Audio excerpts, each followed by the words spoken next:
For us as an AI company, that's easier. We breathe AI, we breathe automation, and we know the type of problems that are relevant. But at big enterprises, this can be a huge problem. You need to start with the problem, start with the people. So we're looking for people who like to have collaborative decision making and understand that by building support in an organization, you need to have those cultural questions and have the scope of the role questions up front on day one so you don't waste anybody's time. Because there are a lot of people out there who are looking for other jobs, and to their credit, as they should.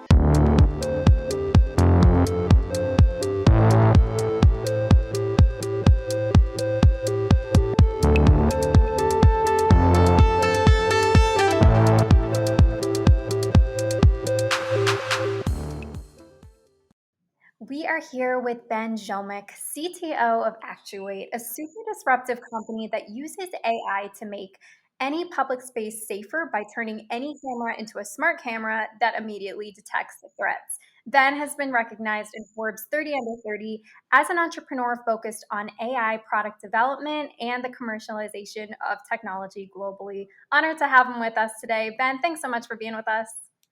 Absolutely. Thank you so much for having me on the podcast. So, Ben, could you just start by telling us a little bit more about Actuate, your role, and your experiences that led you up to there? Yeah, absolutely. So I'm the CTO, which means I handle product development, engineering, ops, all that fun stuff. And our CEO, who runs sales, is actually the original founder. And the company was inspired in large part by his experiences growing up in South Africa. You may know that South Africa is one of the world's worst rates of gun violence.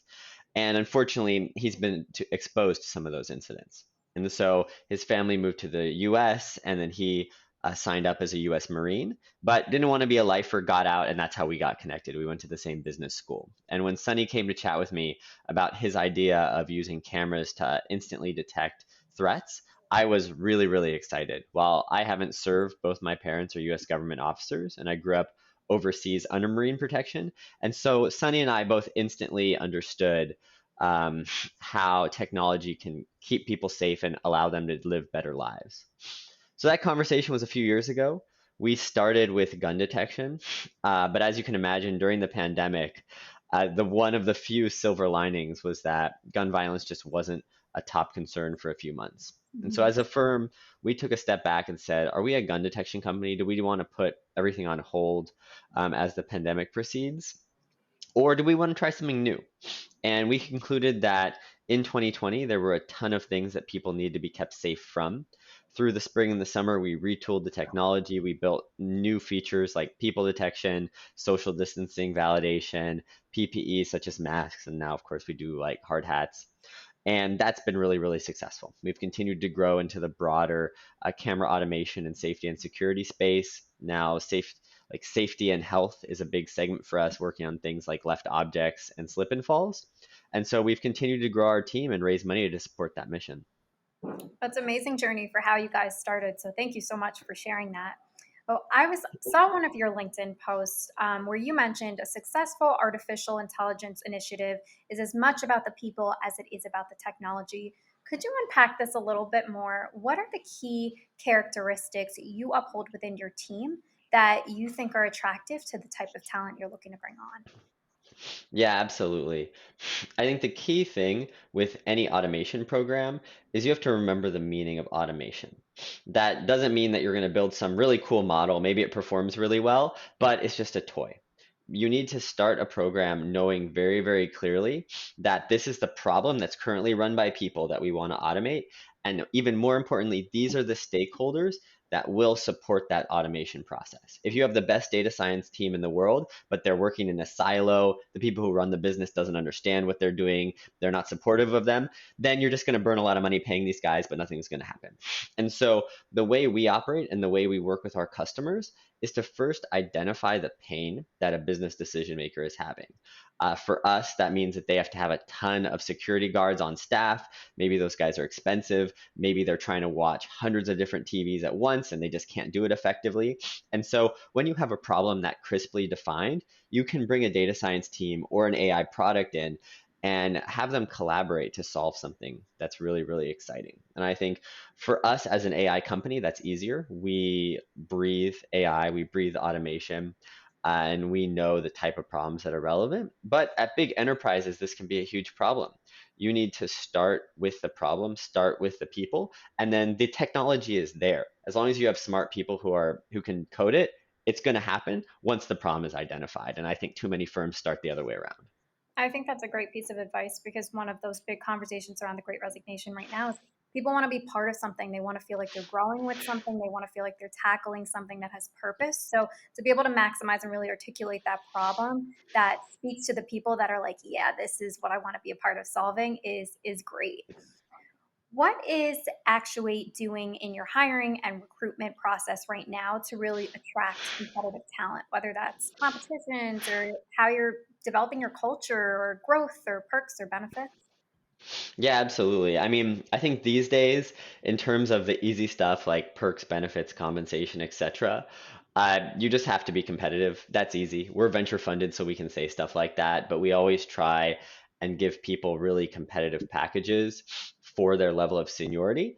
Critically, as a startup, you fall into the trap of paying people just a ton of cash. We really pay competitive cash, but where we're exemplary is on equity, which means all of our incentives are aligned.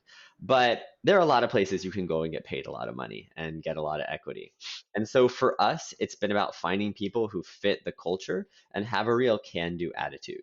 So we look for people who really want to get stuff done. They want to get their hands dirty. They want to move quickly. They want to do work, but also grow their careers and hopefully manage teams and resources in the future.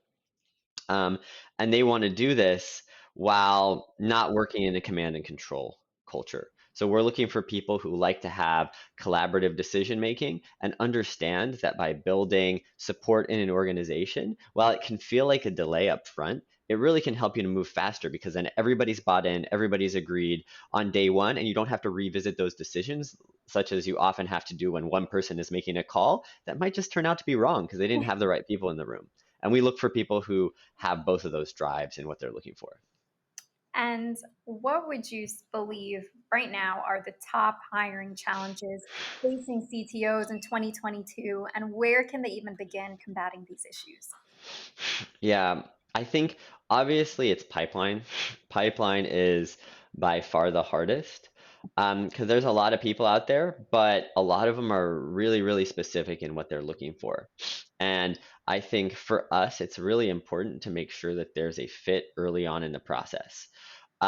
You might not be like later in the process, you might not understand that the person has the right skill set or has the right career goals, or maybe you're offering some nuances in terms of lifestyle or flexibility that they want, but that happens. You really need to make sure that in the first interview, you're not just validating that, this is a person who breathes and they can answer basic question. You need to have those cultural questions and have the scope of the role questions up front on day one so you don't waste anybody's time because there are a lot of people out there who are looking for other jobs. And to their credit, as they should, they're casting a wide net and you don't want to waste their time. They don't want to waste your time. But as the recruiting manager, it's your responsibility to get to that conclusion on day one because, they want to make a good impression. They're not going to push you. It's your job to push them. I think that's a solid piece of advice too. I think there's a lot of companies trying to adapt their interviewing process to get right to the meat at the beginning so no one's wasting anybody's time. So great piece of advice there. Last question for you, Ben. What drives purpose and meaning for you at work? I think it's really keeping people safe. We build really cool technology. We're growing super fast, but the best thing for us is when a customer notifies us that, hey, we caught somebody who's trying to steal something very expensive from one of our sites. You've saved us millions of dollars. Or, hey, we found somebody who had slipped in a really dangerous location and we got people to assist them within seconds. I think it's those stories and in our space. It can be very, very concrete about how our technology helps people live better lives. And that's a really, really exciting position to be in.